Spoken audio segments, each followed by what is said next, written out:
And you know, I like launched on Threads mainly that last week of March, and I like got like, you know, a zero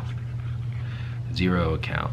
zero follower account, you know, just in 1 week, like went to 13,000 views, got up to like 30,000 I think, and followers, and then took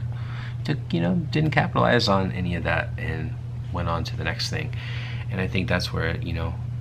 just yielding to the next right thing is the answer. We get so caught up into trying to like get it right, but the consistency is key, you know, continuing to show up. And so I'm gonna take that challenge to say, Austin, what